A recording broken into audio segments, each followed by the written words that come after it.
ഉൽപ്പത്തി അധ്യായം 1. ദൈവം പ്രപഞ്ചത്തെ സൃഷ്ടിക്കുന്നു. ആദിയിൽ ദൈവം ആകാശവും ഭൂമിയും സൃഷ്ടിച്ചു. ഭൂമി രൂപരഹിതവും ശൂന്യവുമായിരുന്നു. ആഴത്തിനു മുകളിൽ അന്ധകാരം വ്യാപിച്ചിരുന്നു. ദൈവത്തിൻ്റെ ചൈതന്യം വെള്ളത്തിനു മീതെ ചലിച്ചുകൊണ്ടിരുന്നു. ദൈവം അരുളി ചെയ്തു, വെളിച്ചമുണ്ടാകട്ടെ. വെളിച്ചമുണ്ടായി.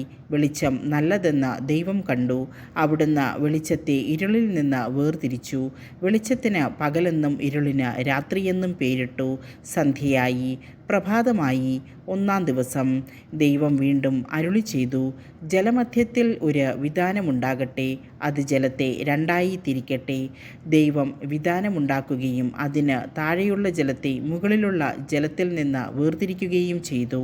അപ്രകാരം സംഭവിച്ചു. വിതാനത്തിന് അവിടുന്ന് ആകാശമെന്ന് പേരിട്ടു. സന്ധ്യയായി.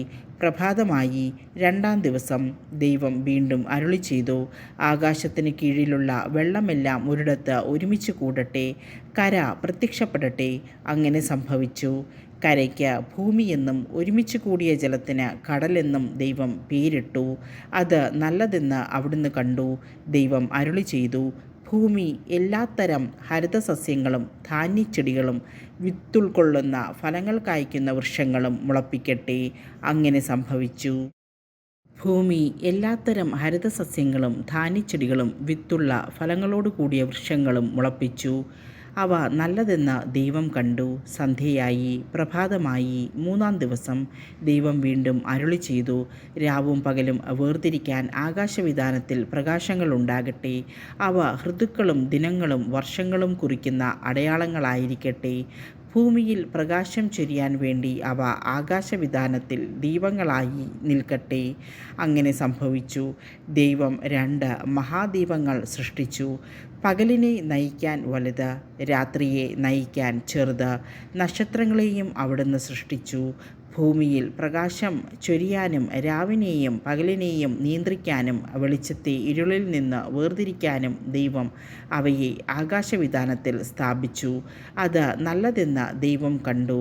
സന്ധ്യയായി. പ്രഭാതമായി. 4-ാം ദിവസം. ദൈവം വീണ്ടും അരുളി ചെയ്തു, വെള്ളം ജീവജാലങ്ങളെ പുറപ്പെടുവിക്കട്ടെ. പക്ഷികൾ ഭൂമിക്ക് മീതെ ആകാശവിതാനത്തിൽ പറക്കട്ടെ.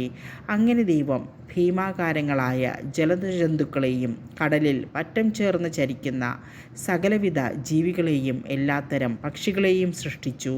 അവ നല്ലതെന്ന് അവിടുന്ന് കണ്ടു. ദൈവം അവയെ ഇങ്ങനെ അനുഗ്രഹിച്ചു. സമൃദ്ധമായി പെരുകി കടലിൽ നിറയുവിൻ. പക്ഷികൾ ഭൂമിയിൽ പെരുകട്ടെ. സന്ധ്യയായി. പ്രഭാതമായി. 5-ാം ദിവസം. ദൈവം വീണ്ടും അരുളി ചെയ്തു, ഭൂമി എല്ലാത്തരം ജീവജാലങ്ങളെയും കന്നുകാലികൾ, ഇഴജന്തുക്കൾ, കാട്ടുമൃഗങ്ങൾ എന്നിവയെ പുറപ്പെടുവിക്കട്ടെ. അങ്ങനെ സംഭവിച്ചു. അങ്ങനെ ദൈവം എല്ലാ ഇനം കാട്ടുമൃഗങ്ങളെയും കന്നുകാലികളെയും ഇഴജന്തുക്കളെയും സൃഷ്ടിച്ചു. അവ നല്ലതെന്ന് അവിടുന്ന് കണ്ടു. ദൈവം വീണ്ടും അരുളി ചെയ്തു, നമുക്ക് നമ്മുടെ ഛായയിലും സാദൃശ്യത്തിലും മനുഷ്യനെ സൃഷ്ടിക്കാം. അവർക്ക് കടലിലെ മത്സ്യങ്ങളുടെയും ആകാശത്തിലെ പറവകളുടെയും നാൽക്കാലികളുടെയും ഭൂമി മുഴുവൻ്റെയും ഭൂമിയിൽ ഇഴയുന്ന സർവ്വ ജീവികളുടെയും മേൽ ആധിപത്യമുണ്ടായിരിക്കട്ടെ. അങ്ങനെ ദൈവം തൻ്റെ ഛായയിൽ മനുഷ്യനെ സൃഷ്ടിച്ചു. ദൈവത്തിൻ്റെ ഛായയിൽ അവിടുന്ന് അവനെ സൃഷ്ടിച്ചു. സ്ത്രീയും പുരുഷനുമായി അവരെ സൃഷ്ടിച്ചു. ദൈവം അവരെ ഇങ്ങനെ അനുഗ്രഹിച്ചു, സന്താനപുഷ്ടിയുള്ളവരായി പെരുകുവിൻ. ഭൂമിയിൽ നിറഞ്ഞ് അതിനെ കീഴടക്കുവിൻ. കടലിലെ മത്സ്യങ്ങളുടെയും ആകാശത്തിലെ പറവകളുടെയും ഭൂമിയിൽ ചരിക്കുന്ന സകല ജീവികളുടെയും മേൽ നിങ്ങൾക്ക് ആധിപത്യമുണ്ടായിരിക്കട്ടെ. ദൈവം അരുളി ചെയ്തു, ഭൂമുഖത്തുള്ള ധാന്യം വിളയുന്ന എല്ലാ ചെടികളും വിത്തുൾക്കൊള്ളുന്ന പഴങ്ങൾ കായ്ക്കുന്ന എല്ലാ വൃക്ഷങ്ങളും ഞാൻ നിങ്ങൾക്ക് ഭക്ഷണത്തിനായി തരുന്നു. ഭൂമിയിലെ മൃഗങ്ങൾക്കും ആകാശത്തിലെ എല്ലാ പറവകൾക്കും ഇഴജന്തുക്കൾക്കും ജീവശ്വാസമുള്ള സകലതിനും ആഹാരമായി ഹരിതസസ്യങ്ങൾ ഞാൻ നൽകിയിരിക്കുന്നു.